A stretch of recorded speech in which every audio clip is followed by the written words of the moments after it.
Bonjour à tous. Sophia Temam, Marie-Noëlle Vercambre. Nous sommes toutes deux chercheurs épidémiologistes à la Fondation MGEN pour la santé publique et nous avons le plaisir de vous parler aujourd'hui d'un projet qui s'appelle Esther, un projet centré sur les professionnels de l'éducation et de la recherche de Constance.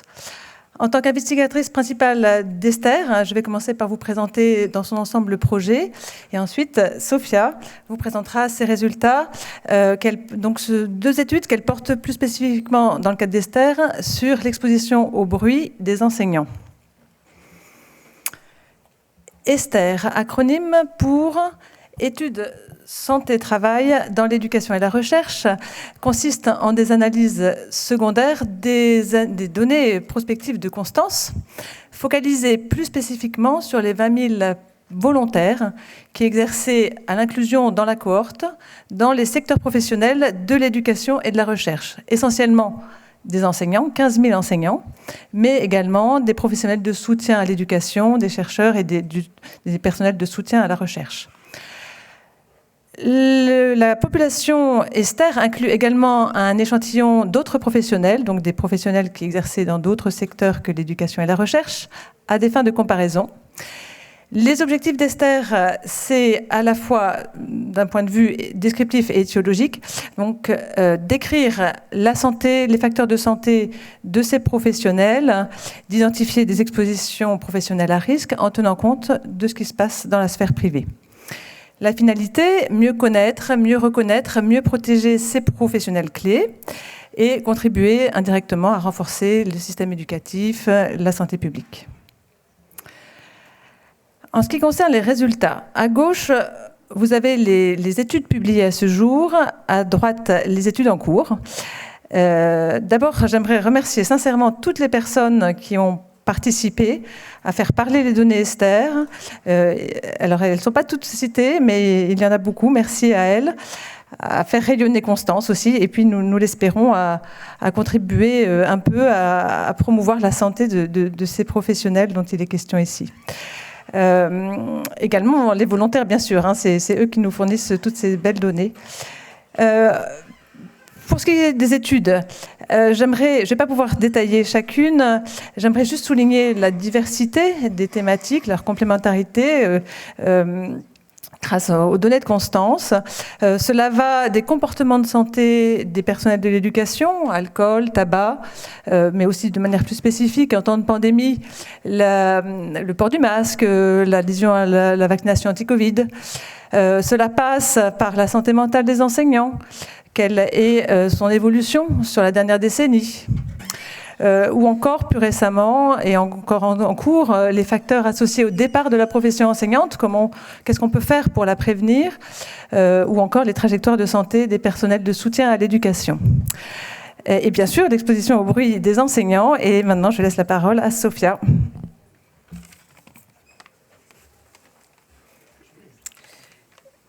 Merci Marie-Noëlle. Bonjour à toutes et tous. Je vais vous présenter deux études complémentaires qui ont été menées à partir des données Esther Constance autour de l'exposition au bruit au travail et la santé des enseignants. Quelques mots de contexte. Le bruit au travail affecte la santé autant physique que mentale des travailleurs exposés et ça constitue un enjeu de santé publique. À l'école, les enseignants sont exposés à un environnement sonore généralement en dessous des limites réglementaires, mais intermittent, c'est-à-dire qu'il est caractérisé par une alternance entre des moments calmes et des pics sonores qui peuvent être élevés, ce qui peut être particulièrement gênant. Donc, si la problématique du bruit à l'école est bien documentée du point de vue de la santé et du bien-être des élèves, elle reste peu étudiée du point de vue des enseignants en France, qui en expriment pourtant régulièrement la gêne via des sondages, des articles de presse. Donc, notre premier travail a consisté à combler un peu ce manque de données scientifiques et de dresser un état des lieux de l'exposition au bruit des enseignants en France, à partir donc des données Esther Constance. Et par ailleurs, dans la littérature, il a été suggéré que le bruit intermittent avec des pics sonores élevés pouvait entraîner un risque de perte auditive temporaire ou permanente, surtout si cette exposition elle est répétée et sans protection, ce qui est souvent le cas dans la profession enseignante. Mais là encore, très peu d'études dans le milieu enseignant, avec des limites méthodologiques, alors que la capacité auditive est cruciale pour ce métier qui est basé sur la communication. Donc le deuxième objectif, c'était d'évaluer le risque de perte auditive dans un large échantillon d'enseignants et d'enseignantes, avec des données objectives de santé auditive. Donc j'ai passé à la première étude, qui est assez descriptive, donc j'ai passé assez rapidement sur cette étude. Donc, nos travaux s'inscrivent dans le cadre des circonstances que Marie-Noëlle vous a présentées. Donc, on avait deux objectifs spécifiques qui étaient d'analyser l'exposition au bruit au travail du personnel enseignant comparé à des salariés d'autres secteurs professionnels. Et on a regardé aussi l'association entre exposition au bruit perçu au travail et la santé perçue et la santé mentale, donc uniquement chez les enseignants. Pour ce qui est de l'exposition au bruit, donc elle est autodéclarée dans Constance via une question unique qui a été recueillie à l'inclusion et qui correspond à un niveau d'exposition sonore d'environ 80 décibels, qui est le seuil européen de nocivité auditive. Pour la santé, on a utilisé deux indicateurs, donc un indicateur de santé perçue et un indicateur de symptômes dépressifs, calculé à partir de l'échelle CESD. Je passe rapidement sur les analyses statistiques, puisqu'on a principalement utilisé les régressions logistiques avec différents niveaux d'ajustement. Juste pour la population d'études, donc on a inclus pour le premier objectif près de 14 000 enseignants versus 34 000 salariés d'autres secteurs que l'enseignement. Et pour le deuxième objectif, on s'est concentré sur les 13 800 et quelques enseignants. Donc je vais passer vite fait, rapidement sur les résultats. Donc les enseignants avaient en moyenne 45 ans, ils étaient à 66% des femmes contre 43 ans et 52% de femmes pour les autres salariés. Pour ce qui est du bruit perçu qui apparaît là, donc un enseignant sur 3 déclarait travailler dans un environnement bruyant, soit ici 2 fois plus que les salariés hors enseignement. Quand on regarde en détail par catégorie de salariés, ce sont les enseignants du primaire qui déclarent le plus être exposés au bruit avec 43%. Donc c'est une proportion qui était comparable à celle observée chez les travailleurs manuels inclus dans cette étude. Pour les enseignants du secondaire, on était à 31%. Pour les enseignants du supérieur, donc on est en dessous des 10% et on est comparable à ce que rapportent les cadres et professions intellectuelles hors enseignement. Pour ce qui est de notre deuxième objectif, donc de regarder le lien avec la santé, donc on a nos résultats montrent que l'exposition au bruit perçu était associée à une moins bonne santé perçue et un risque plus élevé de symptômes dépressifs. Donc ce travail présente des forces et des limites. Ça reste une étude transversale avec bien sûr un risque de causalité inverse. Notamment pour ce qui est du lien entre bruit et santé, parce qu'on est surtout sur des indicateurs de perception. Mais il souligne néanmoins l'importance d'une meilleure prise en compte du bruit en milieu scolaire. Donc je vais passer maintenant à la deuxième étude là, qui porte plus sur le risque de perte auditive. Donc, pour cette étude, on est sur des données longitudinales. On a inclus, là encore, près de 14 000 enseignants qui disposaient de données complètes sur les tests auditifs à l'inclusion dans Constance. Je vous présenterai juste après ces tests auditifs. Avant ça, je vais vous présenter quelques notions très générales sur l'audition.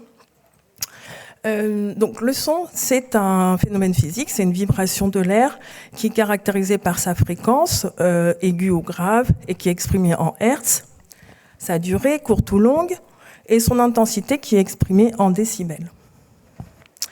L'oreille humaine en temps normal, entre guillemets, entend de 20 à 20 000 hertz et par exemple les fréquences de la parole sont entre 500 et 4 000 hertz. Le principal facteur de la perte auditive, c'est l'âge, ce qu'on appelle la presbyacousie, et ça touche en premier lieu les hautes fréquences. Un autre facteur, bien sûr, important de perte auditive, c'est l'exposition au bruit, qui peut entraîner une perte temporaire ou définitive, et ça peut également provoquer des troubles ou des symptômes auditifs comme les acouphènes et l'hyperacousie. Donc, dans Constance, on a la chance de disposer de données audiométriques pour une majorité des participants. Donc, ce sont des tests d'audiométrie par conduction aérienne. C'est un test auditif qui va permettre de mesurer les seuils minimaux d'audition à différentes fréquences et en suivant un protocole standardisé et comparable entre les différents centres. Donc, ces tests ont été proposés et réalisés à l'inclusion, puis environ tous les 4-5 ans. Pour évaluer la perte auditive, on a utilisé un indicateur validé dans la littérature qui est le Pure Tone Average. Donc, c'est la moyenne des seuils auditifs entre 0,5 et 4 kHz sur la meilleure oreille. Et ça est exprimé en décibels niveau auditif ou dBNA. Et donc, une augmentation du PTA est un marqueur de perte auditive. Pour notre variable d'exposition, on a choisi d'utiliser le niveau d'enseignement, donc en 3 catégories, primaire, secondaire et supérieure, un peu dans une approche de matrice emploi-exposition comme ça a été évoqué tout à l'heure. Donc ici, un emploi ou un niveau d'enseignement correspond à un niveau d'exposition. Donc les enseignants du supérieur nous ont servi comme catégorie de référence, parce que comme je vous l'ai montré juste avant, ces enseignants déclaraient une exposition plutôt faible. L'intérêt aussi de cette variable, c'est que les données étaient collectées de manière répétée, alors que le bruit perçu n'était recueilli qu'à l'inclusion. Donc vous voyez ici les covariables et facteurs de confusion que nous avons utilisés dans nos modèles statistiques. Pour ce qui est des analyses statistiques, donc on a regardé tout d'abord l'évolution temporelle du PTA selon le niveau d'enseignement, avec des modèles mixtes qui sont adaptés aux données longitudinales. On a également testé l'interaction avec l'ancienneté dans l'emploi actuel comme proxy de la durée d'exposition. Et deuxièmement, donc on a comparé les seuils auditifs de notre échantillon d'enseignants avec les données théoriques de la norme acoustique ISO 7029, donc qui fournit les seuils d'audition théoriques ou attendus selon l'âge et le sexe pour supprimer justement l'effet de ces deux facteurs majeurs.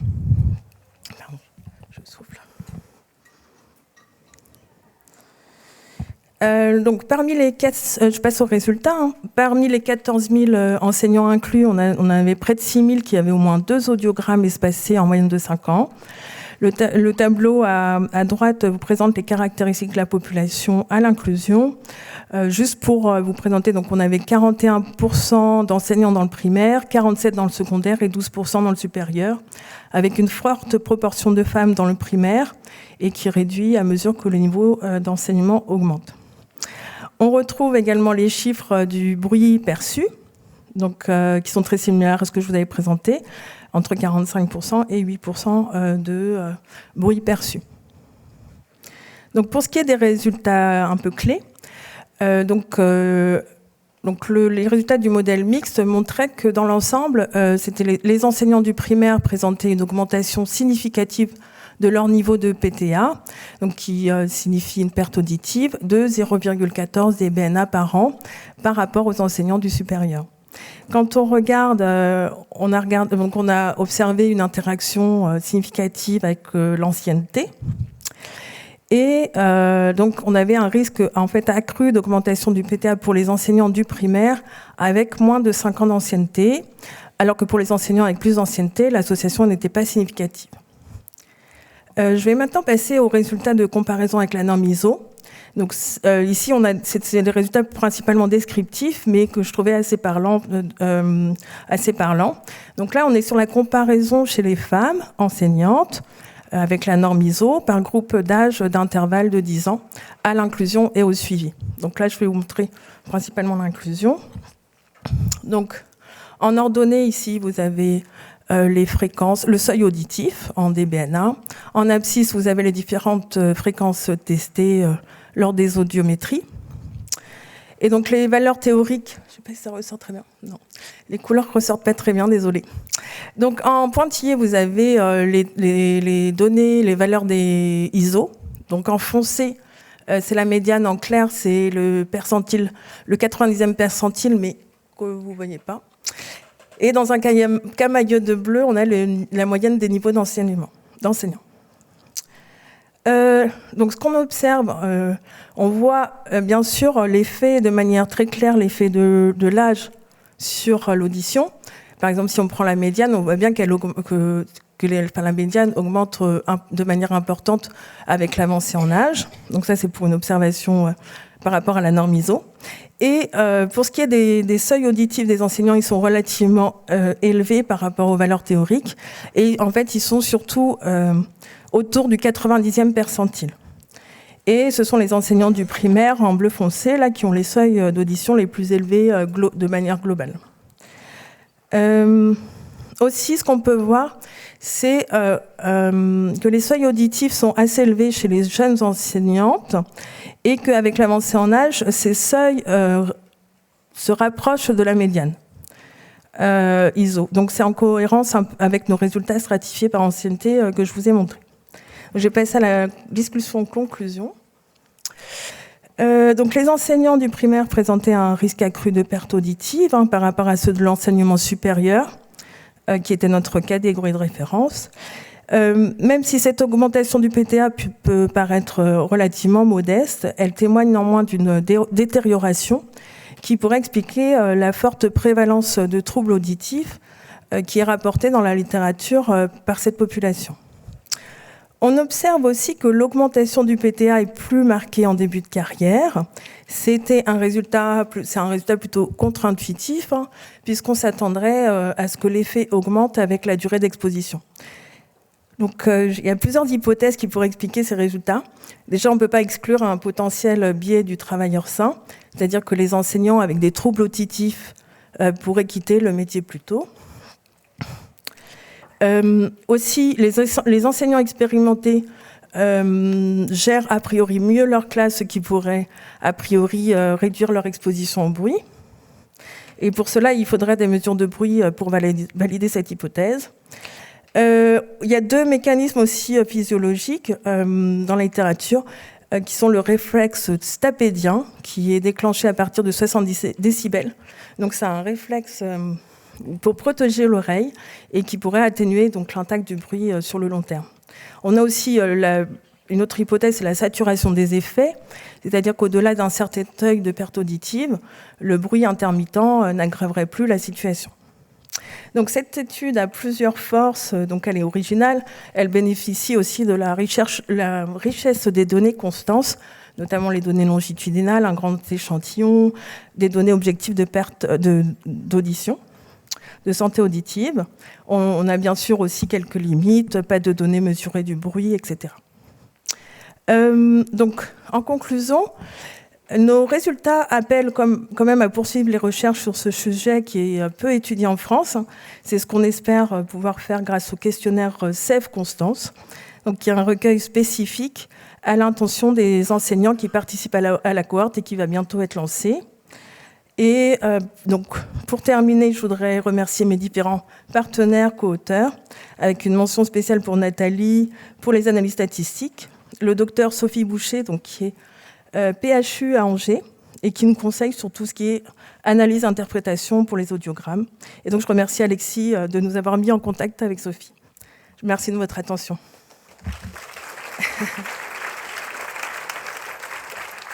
Je respire.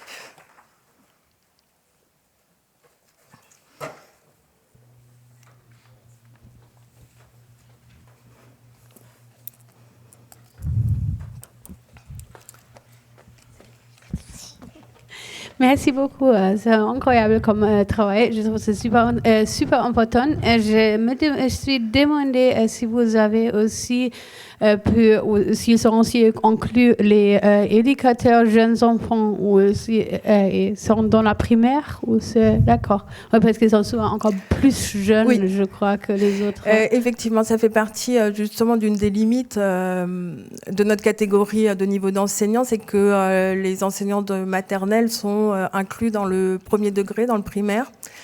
Donc c'est aussi l'intérêt du nouveau questionnaire SEV, Constance, où on va poser des questions beaucoup plus précises sur le niveau d'enseignement, et on pourra regarder justement si ces niveaux d'exposition sont différents, et on s'attend à ce que les niveaux soient plus élevés en maternelle et peut-être des pertes auditives plus fortes. Donc voilà, merci pour la question. Oui, merci beaucoup.